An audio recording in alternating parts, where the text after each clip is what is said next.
Hey kids, it's me, Teacher A. In this video, we're going to answer some exercises on your module 20. Okay, are you ready? Okay, let's start.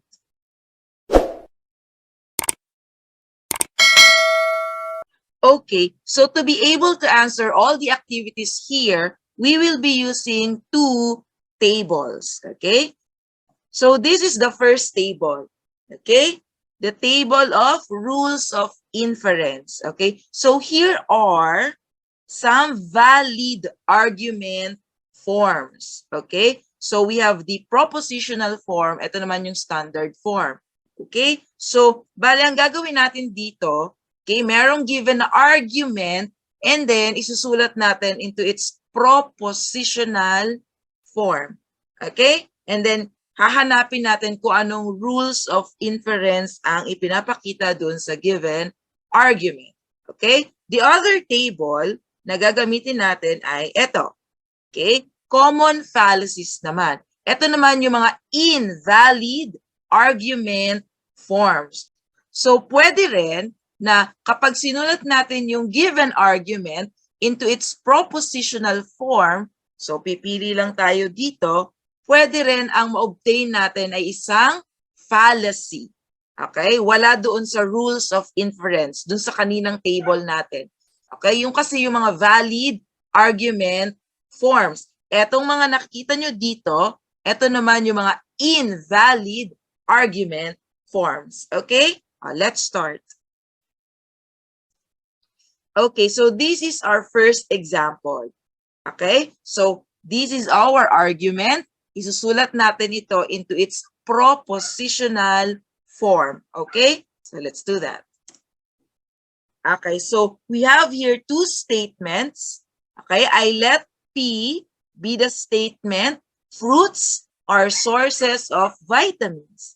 And then our statement Q, okay, or proposition Q, that is the statement, vegetables are sources of vitamins. Okay, o ganito magsulat into propositional form. Okay, you read the argument.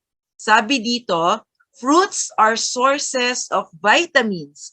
So, itong isang sentence na ito, isusulat natin siya as P because that is our statement P. So, ganito. Alright? Okay. Next, anong sunod? Therefore. Yeah? Kapag nakita nyo na yung word na therefore, isusulat naman ninyo yung arrow going to the right. Ito yon. Ayun, nakita nyo? This one. Okay? Tapos babasahin na natin to. Ito yung conclusion. Okay? Fruits or vegetables are sources of vitamins. Actually, dalawang statements ito.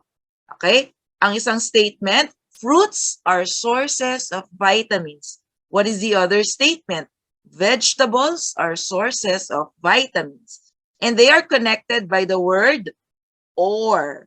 Okay, sige nga, i-recall ninyo, ano yung symbol, logic symbol for the word or. Ito yung ating letter V. Okay? So, parang ganito siya. Pag sinulat ninyo into symbol. Yan. Alright? Okay, tapos na kayo. Nasulat nyo na yung given argument into its propositional form. Ngayon, you have to identify kung ano bang tawag dyan sa form na yan. Okay? So, recall natin yung table. Ito yung unang table. Okay? Kapag wala dyan, mag-move tayo dun sa ating second table, dun sa mga fallacies. Okay? For now, i-check natin dito muna sa valid argument form. Sige nga, hanapin ninyo. Okay? So, dito tayo mag-focus sa propositional form. If you check, ito siya. Right? Ito siya. So, you call this form as rule of addition. Okay, so you say this argument here is valid. Okay, this is the second argument. Okay, so again, isusulat natin ito in its propositional form. Okay, so ganito ulit. Okay, so if you check, we can get two statements from this argument.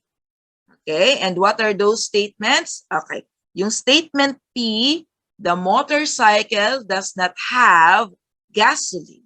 Okay, ang statement Q, the motorcycle will not run. Okay, yan lang yung dalawang statements na makikita nyo sa argument. Now, after getting P and Q, babasahin ninyo yung given argument. And then, itatry natin isulat yan into symbols. Sabi dito, if the motorcycle does not have gasoline, then it will not run. That is our first sentence. And if you check, gumamit siya ng if, then. Okay, ano yung symbol natin kapag ganyan? If, then, statement. Yan yung ating conditional statement. At kapag conditional, ang logic symbol is an arrow going to the right. Okay? So you have if, ano yung statement na ito? The motorcycle does not have gasoline. That's your statement P. Okay? So parang if P, then Q. Okay? Ito yung statement Q. The motorcycle will not run. Okay? So in symbol, ganito siya. Isusulat natin dito. Ayan. Okay? So that's our first sentence. Now, we have a second sentence here. Actually, ang tawag dito, second premise. Okay? So if you have a second sentence before the word therefore, ito pa yung therefore eh. Okay? So wala pa kayo sa conclusion. Premise pa lang to. Okay? So this is statement Q, actually. Diba? The motorcycle did not run. Ngayon, i-connect mo tong Q na to, statement Q, dun sa nauna nating sentence. Ito yon. Okay? At i-connect mo yon using the symbol for and. Okay? What is the logic symbol for the word and? Yun yung ating inverted V. So that's why, kapag isulat natin yon into symbol, ganito siya. You see? Okay? So you have two sentences here. This is the first sentence. Okay? This is the second sentence. Okay? Actually, premises. Okay? You have two premises. And you connect the two premises using the word and or using this symbol, inverted V. Okay? And then, tuloy tayo. Basahin natin yung given argument. Therefore, so how do you write that? Yun yung may arrow ulit going to the right. Okay, therefore, it had no gasoline. So, therefore, P. Okay, kasi yung P, ang nagsasabi na walang gasoline yung motorcycle. So, ito siya. Ito yung therefore. Okay, therefore, P. Tapos na. Okay, after writing the given argument into its propositional form, hahanapin nyo siya sa table. Okay, para ma-check ninyo kung valid ba or invalid yung argument. Okay, so let's see. Let's recall this rules of inference. Nandyan ba siya?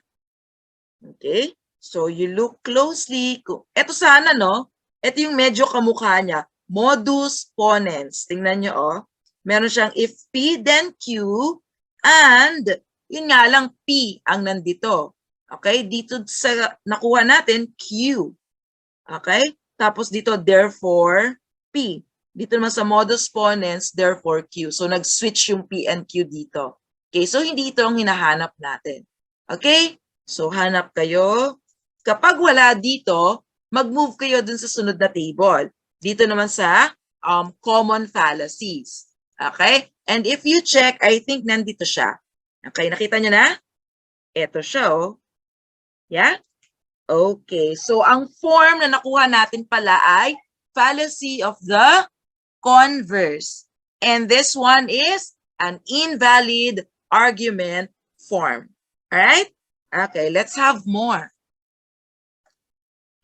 This is the third argument. Okay, same. Okay, we look for statements and we left lowercase letters to symbolize those statements like this. Yeah? Okay, dalawang statements lang ang makikita natin dito. Okay, I sleep very late at night. At saka I eat midnight snack. Okay, o gawin na natin sa symbol. It is not the case that, kapag ganito, negation ang ibig sabihin nun. Okay, yung may negative. Okay, yung parang wave na negative. Okay. It is not the case that I sleep very late at night. So this is your statement P. And eat midnight snack. So ito yung Q. Okay? So parang inenegate natin yung P and Q. Okay?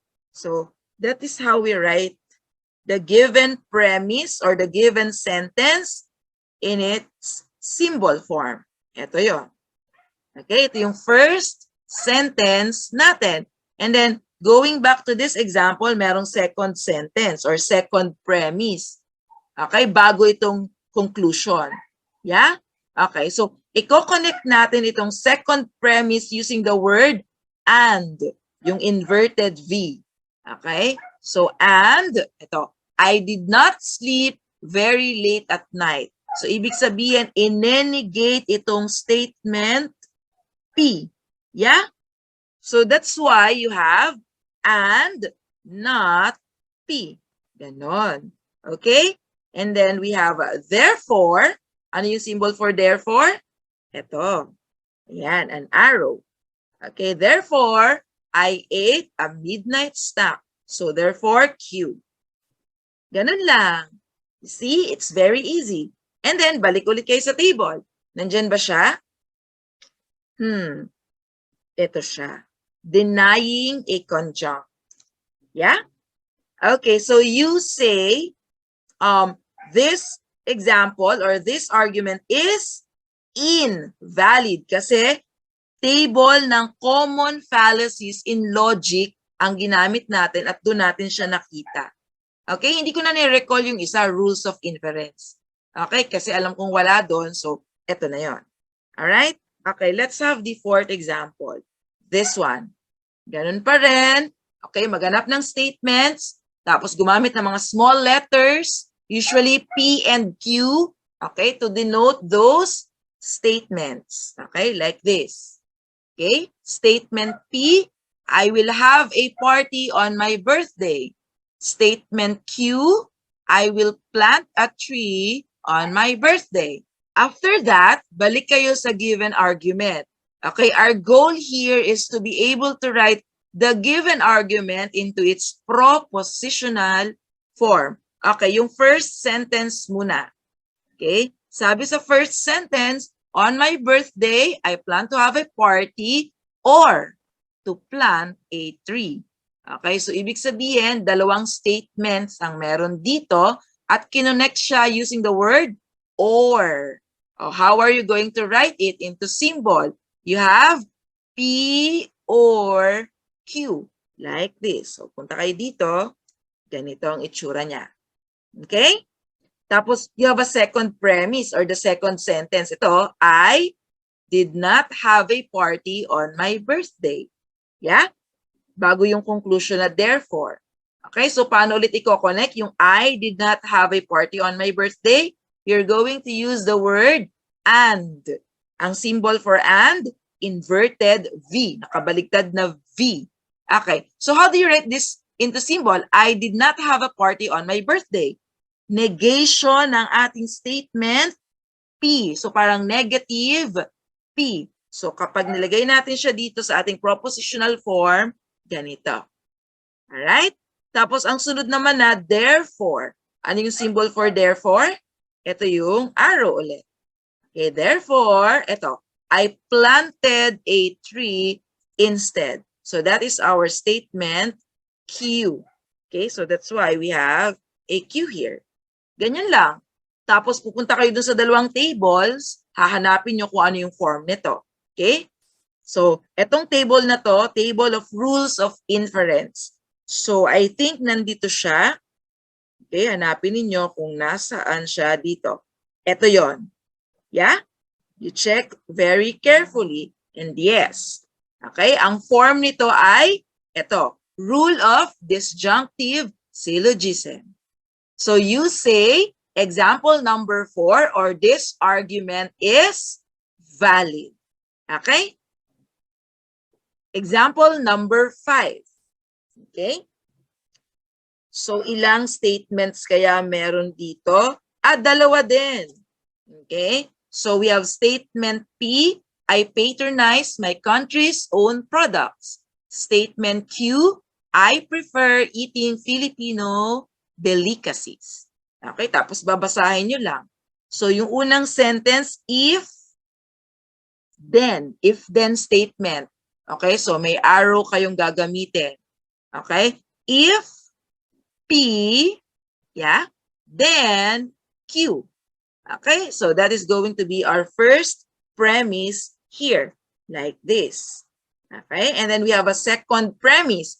I do not prefer eating Filipino delicacies. So, negation nitong statement Q. I do not prefer eating Filipino delicacies. So, negation nito. So, i-connect natin siya dito using the inverted V, yung nakabaliktad na V. So, we have and, not Q. Okay, tapos, therefore, okay, ano yung therefore? Arrow. May arrow tayong ganyan.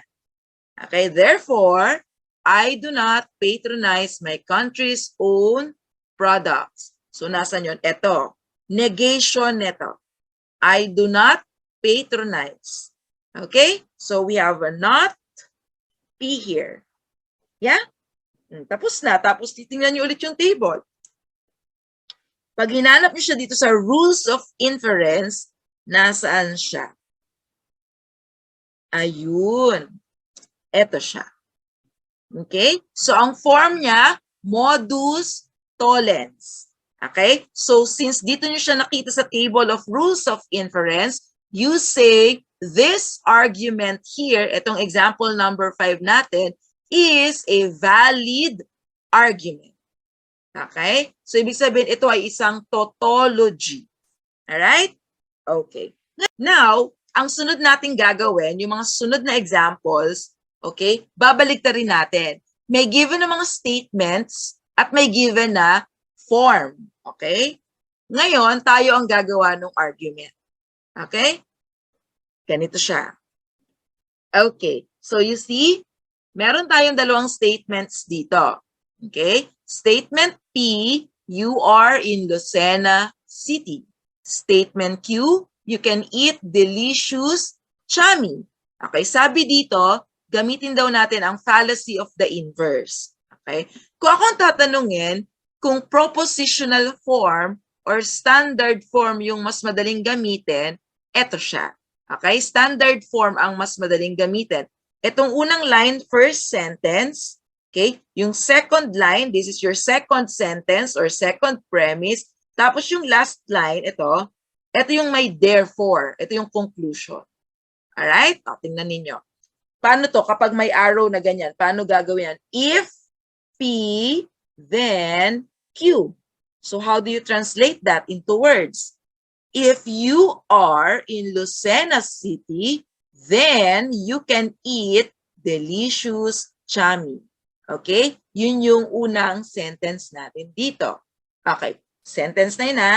Okay. Second sentence. Sabi dito, negation ng P. Okay? This is going to be the second sentence. So, nasa ng P? Ito. How are you going to negate P?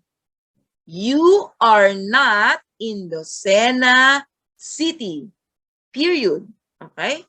That's your second sentence. Tapos, ang isusunod mo ngayon, ito yung therefore. Okay? Therefore, o not Q. Ibig sabihin, negation nito. Okay? Therefore, you cannot eat delicious chami. Okay? So, pag sama-samahin nyo yun na yung argument. O, sige nga, ulitin natin. Ito. If you are in Lucena City, then you can eat delicious chami. Okay? Period. Okay, next sentence. You are not in Lucena City. Yun lang yun. Walang if then ha. Hindi. It's just a sentence, negation ng statement P. Okay? So that's your second sentence. And then for our conclusion, therefore, comma, okay, you cannot eat delicious chami. Alright? So ganito siya. Eto. Alright? Okay, let's have another one. Okay, so here we have three statements. Okay, P, Q, R. Right? So, sabi dito, gumamit naman tayo ng rule of proof by cases. Again, mas madali kapag standard form, ito yung standard form, ito yung propositional form. Okay? Mas madali kapag standard form ang gagamitin ninyo. Okay? Itong unang line, that's your first sentence, first premise. Yung second line, ito yung second sentence ninyo or second premise. Tapos yung last line, ito yung mayroong conclusion. Ito yung therefore. Okay? O sige nga. If P, then R. So nasan yun? Ito yung P, ito yung R. So you have if there is a city ordinance not allowing the use of items made from plastic, then I will encourage others to use eco-friendly products. Okay, yun yung una yung sentence. Okay, para dito. Okay, next line na tayo. Second sentence. Okay, if Q, then R. Saan yun? Ito yung Q. So, if I will use products made from paper, then I will encourage others to use eco-friendly products. Tapos na tayo sa second sentence. Tapos third sentence. Therefore, ano tong symbol na to? Or yan, or. Okay, tapos may arrow dito. So ito ay if P or Q, then R. Paano natin yun isusulat in words? Ganito. If there is a city ordinance not allowing the use of items made from plastic, or, kasi ito, or if I will use products made from paper, tapos ito, then I will encourage others to use eco-friendly products. Okay, so medyo mahaba ito. Pero yun nga, madaling gamitin ang standard form. Okay, kesa propositional form. Alright? So, eto siya. Okay, haba, no? Pero mabilis lang yan if you know the standard form. Alright? So, I think that's it. I hope you learned something from this video. Please don't forget to like this video, share this video to your friends, and please subscribe to my channel for more videos like this. Alright? See you on my next video.